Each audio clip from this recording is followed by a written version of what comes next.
want to start off first and foremost by giving all honor, glory, and praise to Yahweh Bashem, Yahweh Shai, Bashem, Rakah, Kodash. Yahweh is the true name of the Heavenly Father. Yahweh Shai is the true name of His only begotten Son. Double honors to the apostles and the elders of great most who taught me this truth and who still lead as examples to the flock.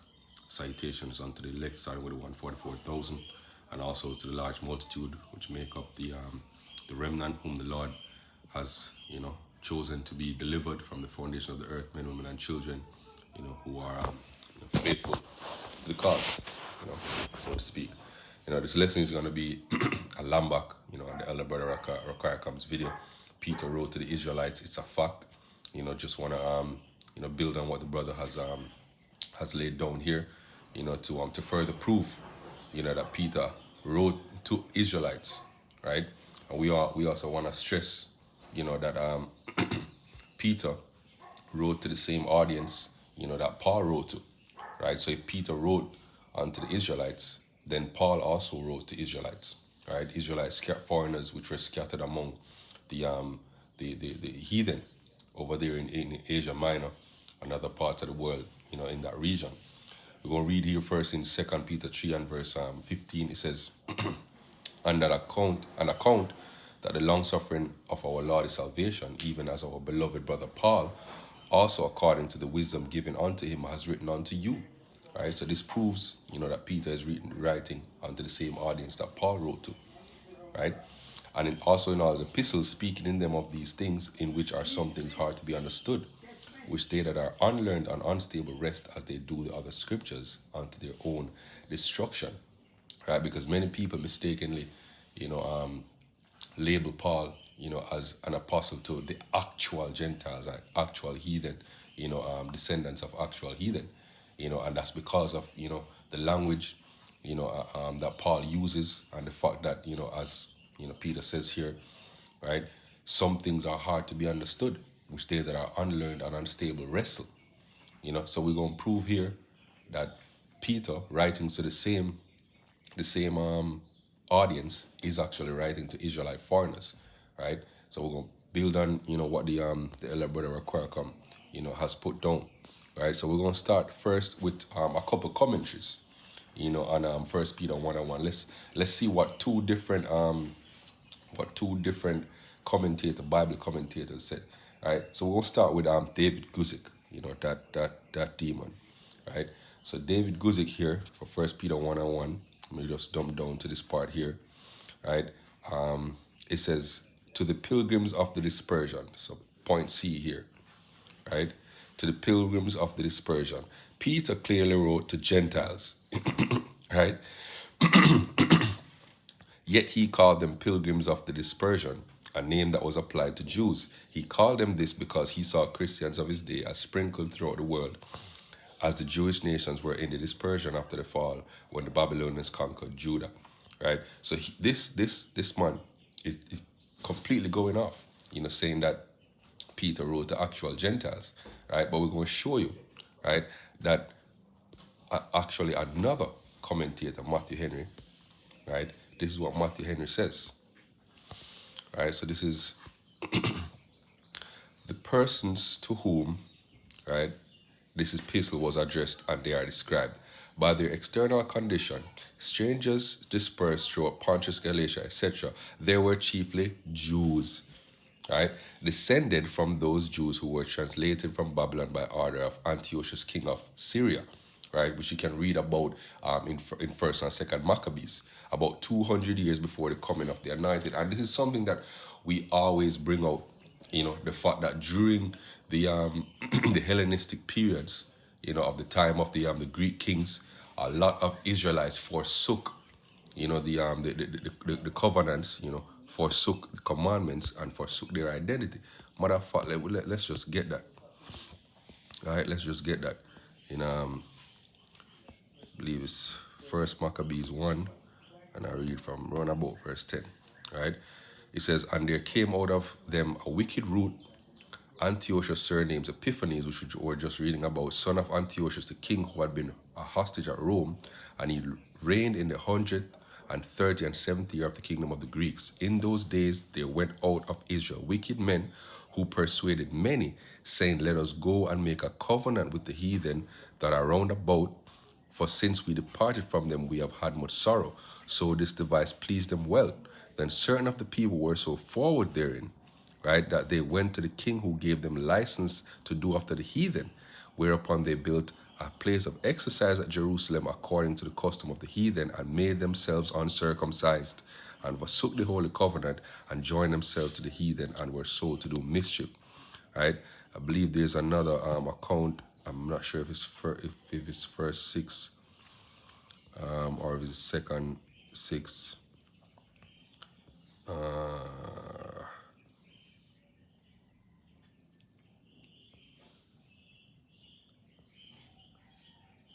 believe the point is made. I believe it's second Maccabees 6, but the point is made. Let's try. Yep, here we go. Second Maccabees chapter 6, verse 1. Not long after this, the king sent an old man of Athens to compel the Jews to depart from the laws of their fathers and not to live after the law of God. And if you read down, it says, and whoso would not, verse 9, and whoso would not conform themselves to the manner of the Gentiles should be put to death. Right? Then might a man have seen the present misery. Right? Let me read down a little bit further. All right, so there's a part where it says, that they couldn't even profess themselves, to be a Jew, right? But the point is made. Let's go back to the commentary. It says, the persons to whom this epistle was addressed, and they are described by their external condition, strangers dispersed throughout Pontus, Galatia, etc.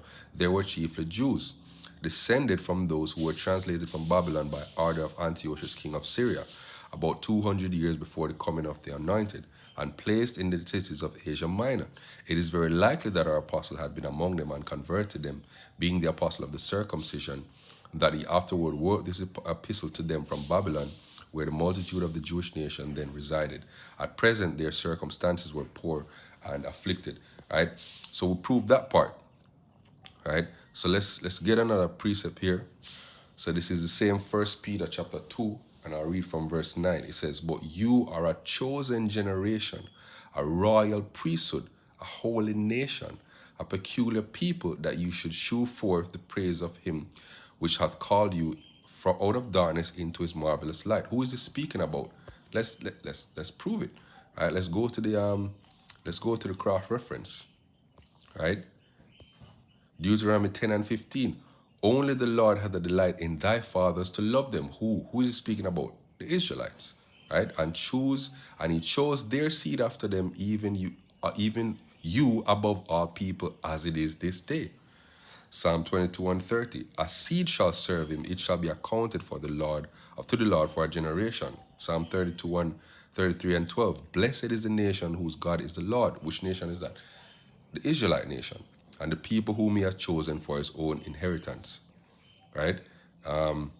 Isaiah 41 verse 8. But thou, Israel, art my servant, Jacob, whom I have chosen, the seed of Abraham, my friend.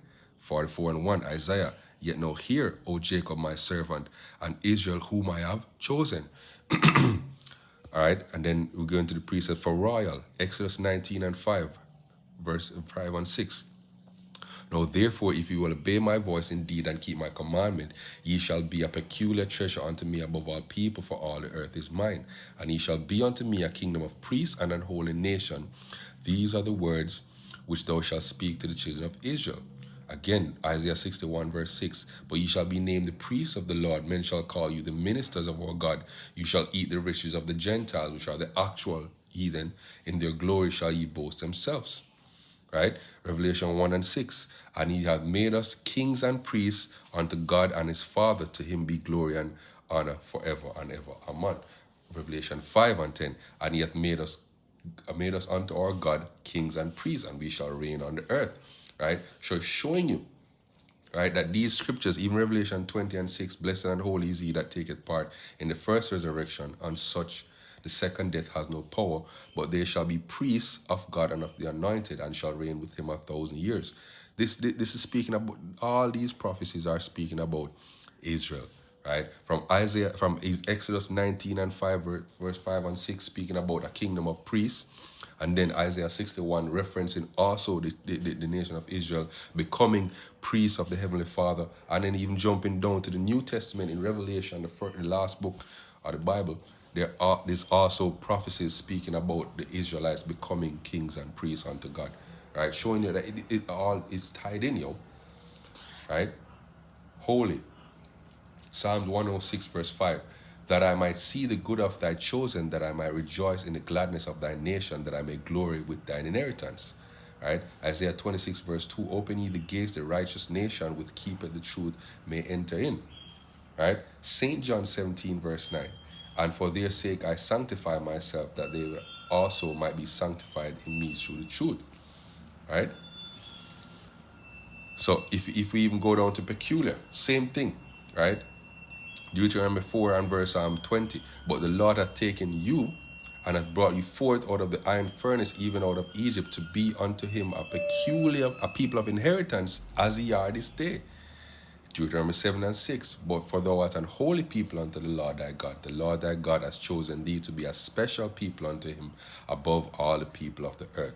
14 and 2, same thing, right? For thou art an holy people unto the Lord thy God, and the Lord has chosen thee to be a peculiar people unto himself above all nations on the face of the earth. 26 and 18, the Lord has avouched thee this day to be his peculiar people, and he has promised thee that thou shouldest keep all his commandment, and to thee higher, and to make thee high above the nations which he hath made in praise, in name, in honor, that thou mayst be an holy people unto the Lord thy God, as he has spoken.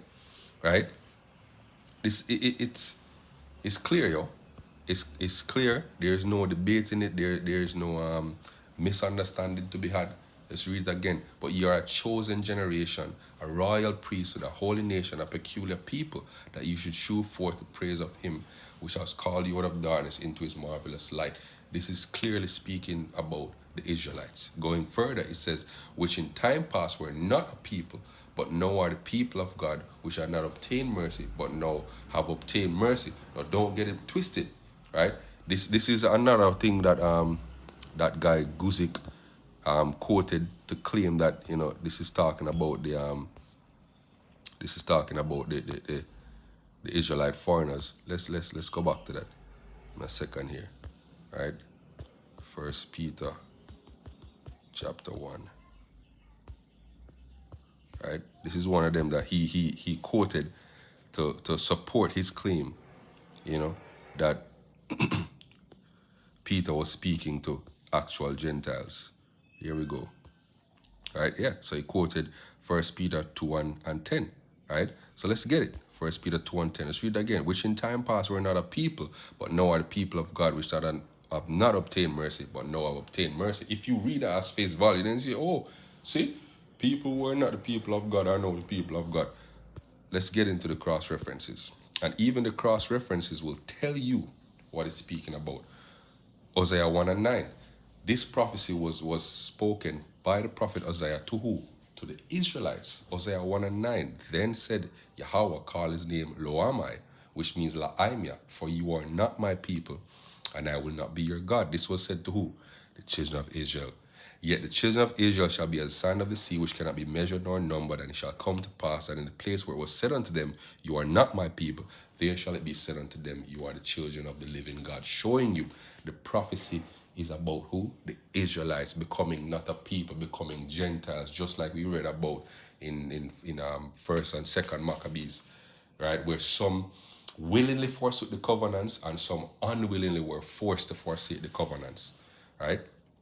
And it quotes Romans 9, showing you that Paul again was writing to Israelite foreigners scattered among the nations. Romans 9:25, as he also saith in Hosea, which you just read in Hosea, I will call them my people, which were not their people, and their beloved, which was not beloved. It's not talking about literal heathens, And it shall come to pass that in the place where it said unto them who?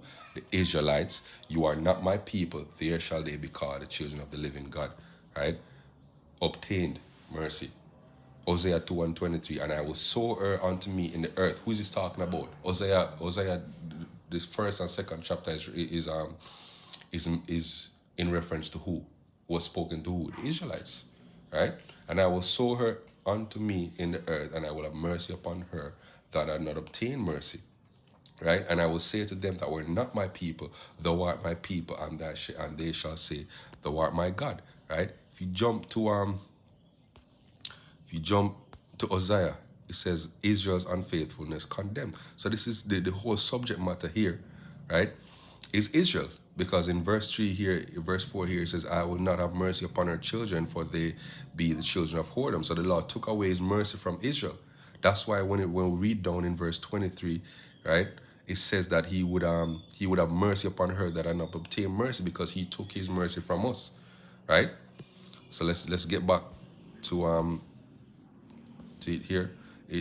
Romans 11 and verse 6, and if by grace, then it is no more works, otherwise grace is no more grace.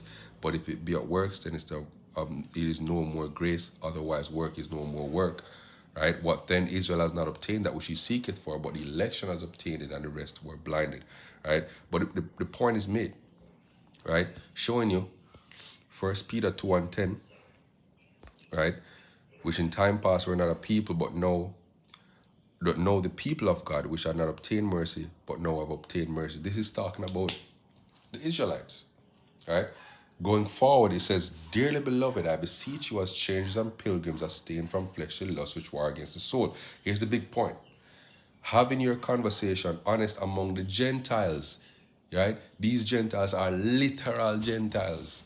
There's a separation between the audience that Peter is writing to, and the actual Gentiles. Having your conversation honest among the Gentiles, that whereas they speak against you as evildoers, they may by your good works, which they beheld, glorify your Father which is in heaven. Let me see what they say in the commentaries here. Let's see what Matthew Henry says here, because he seems to have a little bit of sense, right?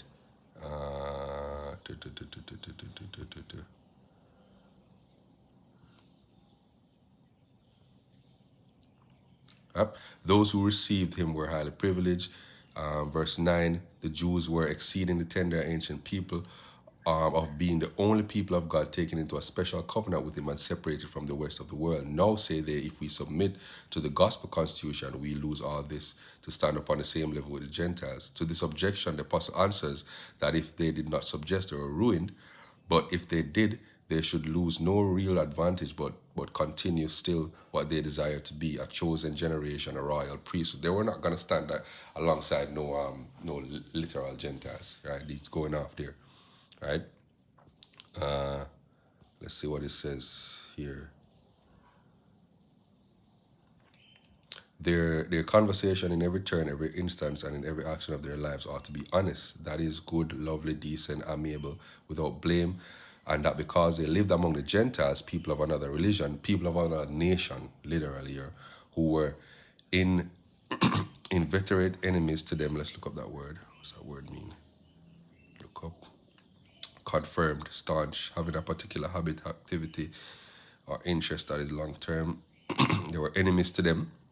Because the nations have always been enemies, to the Israelites, who did already slander them and constantly spoke evil of them as of evildoers, So I believe the point is made, that Peter was writing to Israelite foreigners, So hopefully this lesson was edifying. Shalom.